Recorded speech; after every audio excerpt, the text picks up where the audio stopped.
Hola, ¿qué tal? Yo soy Nicolás Márquez y nos estamos aproximando al 24 de marzo, fecha convertida por la partidocracia y la demagogia en un insólito feriado turístico. ¿Y saben qué van a decir y qué van a enseñar y qué van a promover? Lo que hacen siempre. Van a decir que el 24 de marzo de 1976, a espaldas del pueblo, un grupo de militares feos y malos tomaron el poder para desde allí implementar un sistema económico de entreguismo y acabar con una generación de 30.000 desaparecidos en el marco de un genocidio. Esto es lo que vamos a escuchar, pero todo eso es mentira.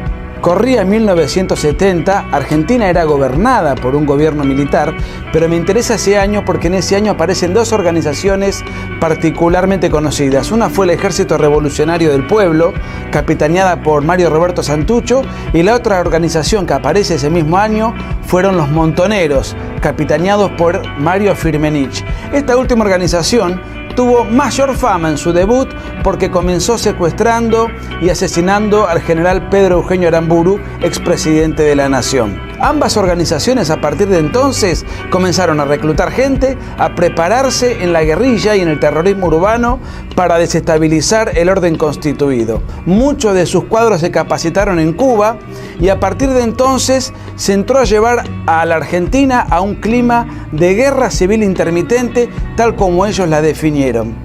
El ERP mayormente era una organización político-militar de carácter guevarista, con influencias trotskistas.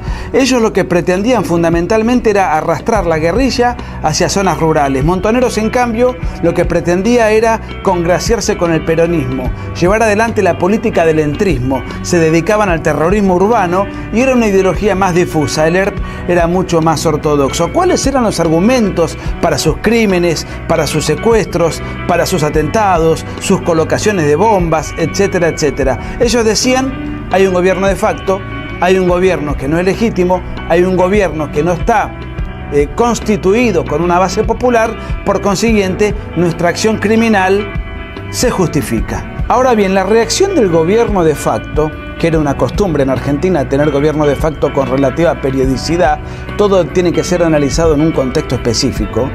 ¿La reacción cuál fue? Bueno, vamos a juzgar a estos criminales conforme a derecho, con garantías jurídicas. ¿Qué se hizo? Se crearon 9 salas, es decir, cámaras federales para juzgar los hechos terroristas o los hechos delictivos que cometía la subversión.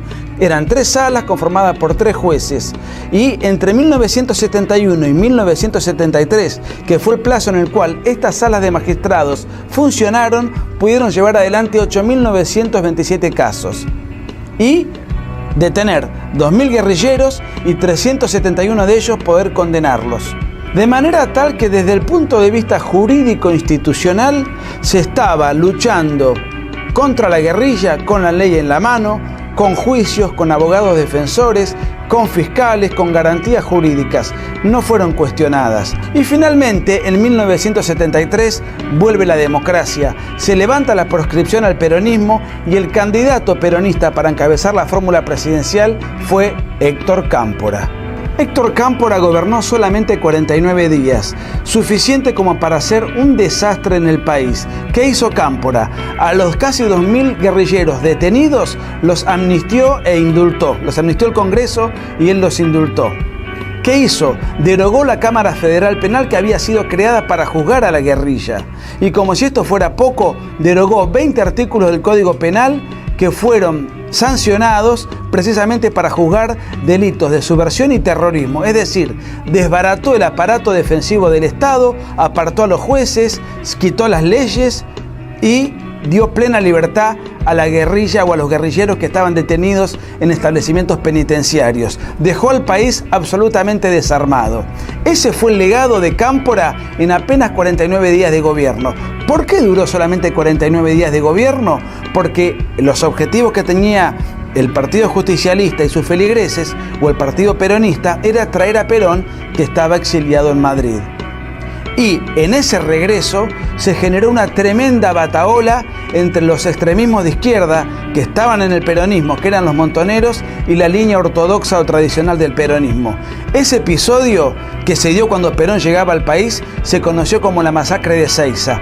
Esa masacre tuvo al menos 400 víctimas, de manera tal que tanto Héctor Cámpora, presidente de la Nación, como Solano Lima, vicepresidente de la Nación, se vieron obligados a renunciar a los cargos que tenían como consecuencia de los crímenes y de una situación de desborde que ellos ya no podían manejar. Transitoriamente y a modo de puente, el peronismo puso como presidente provisional a Raúl Lastiri. ¿Quién era Raúl Lastiri? Vamos a hacer un poco de historia. Cuando Perón cae en 1955, en alguno de los países a los cuales va peregrinando es en Panamá. Y en Panamá él solía frecuentar un cabaret, una borrachería nocturna, en donde iba allí y se entretenía. Resulta que Raúl Lastiri tocaba el piano en el cabaret. ¿Y quién bailaba en el cabaret para entretener a los hombres? Isabel Perón. De manera tal que de esa impudorosa borrachería nocturna saldrían después 3 presidentes de la nación: Raúl Lastiri, Perón e Isabel. Quiero comentarles esto para que podamos tomar nota acerca de cuál era la gente que estaba gobernando el país antes del 24 de marzo del 76. Raúl Lastiri, que no se caracterizaba por sus méritos académicos, sino porque era un frondoso coleccionista de corbatas, gobierna unos días, llama a elecciones. Perón se presenta a elecciones por fin bajo la fórmula Perón-Perón, es decir, Perón con Isabel Perón. Quiero destacar que Isabel era el nombre artístico de María Estela Martínez de Perón, su nueva mujer, con la cual Perón ahora compartía su fórmula, no por los méritos que podía tener Isabel como vicepresidente, sino por el solo hecho de compartir el lecho conyugal. Perón vuelve al poder, Perón gana. Perón ha regresado después de 17 años de exilio. ¿Cuál era la excusa que ahora tenían los guerrilleros y los terroristas para matar gente? Si antes decían luchar por las formas legítimas y constitucionales y esas formas ya estaban presentes, ¿por qué seguían matando gente?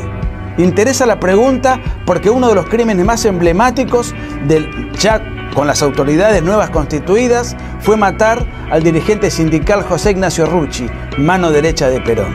Perón asume viejo, cansado, mal rodeado, con Isabel como vicepresidente, y como nueva mano derecha, él trajo desde Madrid a un sujeto muy cuestionado, muy sórdido, José Ignacio López Rega.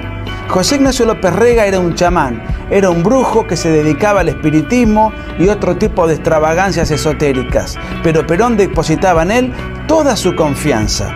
La guerrilla crecía. En 1974, en mayo, el ERP ya subió a Tucumán para dominar la provincia de Tucumán, se internó en los cañaverales, los crímenes del ERP y de Montoneros estaban a la orden del día y Perón no podía manejar la situación de guerra civil que se estaba llevando en la Argentina, dentro de la cual él se estaba sintiendo desbordado. Y para tratar de enfrentar la situación, lo puso a este personaje, López Rega, a manejar y dirigir una organización paramilitar que se conoció como las 3A, la AAA, la Alianza Anticomunista Argentina, un grupo paramilitar ilegal que se le adjudica la comandancia de esta organización al propio López Rega, con el aval de Juan Domingo Perón. Esta organización, mientras operó, cometió la friolera suma y cifra de 486 homicidios. El peronismo estaba en una verdadera guerra civil entre Montoneros y AAA que se mataban entre sí, y el ERP en Tucumán y en el resto del país obrando como fuerza logística. Ese y no otro era el clima de anarquía que se estaba viviendo en la Argentina. Los gobernadores, los diputados y los senadores no tenían nada que hacer, no sabían qué hacer. Todos los días los crímenes, todos los días los atentados, todos los días noticias de violencia política, un presidente que ya estaba decrépito, una vicepresidente que no estaba preparada para esas circunstancias y un montón de organizaciones paramilitares que estaban en pugna matándose entre sí. Perón muere, le sucede Isabel Perón. Entre mayo del 73 y marzo del 76 hubo 6 ministros de economía distintos con 6 planes de economía distintos. Uno fue conocido como el Rodrigazo, que fue un plan económico de Celestino Rodrigo, que fue el gran golpe inflacionario de la Argentina hasta entonces. De esta manera, en un clima de anarquía y de caos, López Rega se escapa. López Rega se va al exterior y queda prófugo de la justicia. Los crímenes de la guerrilla se acrecentaron, todos los días morían policías, todos los días morían militares, todos los días morían civiles, todos los días había secuestros a empresarios para pedir cantidades de dinero para financiar precisamente a la guerrilla. Te tiro un dato. Entre 1973 y 1976 se llevaron adelante más de 7.500 atentados guerrilleros y el 52% de los homicidios que cometió la guerrilla fue en democracia. Dato que tira por la borda aquella mentira de que los guerrilleros luchaban contra un gobierno militar. Mentira. Luchaban contra un gobierno militar o contra un gobierno democrático. Era lo mismo. Lo importante era tomar el poder para imponer un sistema totalitario al estilo castrocomunista como el que todavía impera en Cuba. Argentina era francamente un verdadero caos. Y nadie quería ir a elecciones, no había candidatos, no había propuestas, nadie quería suplantar a Isabel Perón y la clase política, la clase sindical, la clase empresarial y la clase periodística iba a golpear la puerta de los militares. Todos los diarios de la época, todos los días, mostraban lo que era la guerrilla y seguían insistiendo e instigando a los militares a que tomasen el poder del Estado. Mientras tanto, Tucumán seguía siendo el epicentro de la guerra antisubversiva. Explotaban aviones, derribaban helicópteros. Era realmente una guerra aparte. Por algo los guerrilleros consideraban que Tucumán era una suerte de Vietnam vernáculo. Entonces, en este contexto, Isabel Perón y toda su corte de ministros firmó un decreto famoso que ordenaba explícitamente aniquilar el accionar de los elementos subversivos. Se le dio rienda suelta al ejército para combatir en operaciones de combate, valga la redundancia, a la guerrilla solamente en Tucumán en enero y febrero del 75. Luego ese mismo decreto se amplió a todo el país en octubre del 75. A partir de entonces nació en Argentina el fenómeno tristemente célebre de los desaparecidos. Con el segundo decreto, cuando el aniquilamiento de la subversión se circunscribe a todo el país, la cantidad de desaparecidos aumenta un 700%. Los desaparecidos no fueron un invento de Videla, fueron un invento del peronismo. Seamos claros, lamentablemente el gobierno militar, cuando tomó el poder en marzo del 76, cometió el gravísimo error de peronizar la metodología para combatir a la guerrilla. Insisto, la técnica de detener a un guerrillero y hacerlo desaparecer es una técnica absolutamente inapropiada que yo reprocho, pero me interesa que se conozcan los antecedentes. No fue un invento del golpe militar. El golpe militar cometió el error de continuar con una metodología que había diseñado el peronismo. Entre febrero y marzo de 1976, todos los diarios, los sindicatos, los partidos políticos, la sociedad en su mayoría pedía a gritos el golpe militar. Nadie quería ir a elecciones, los funcionarios del gobierno se escapaban, los diputados y senadores retiraban sus pertenencias. Más que un golpe militar, podemos hablar de un abandono de gobierno, Se produce el 24 de marzo del 76, un día triste porque había fracasado la democracia. Pero la gente pidió esa solución. Inclusive el Partido Comunista. Les digo algunos datos como para que tomen nota del consenso que tuvo el gobierno militar.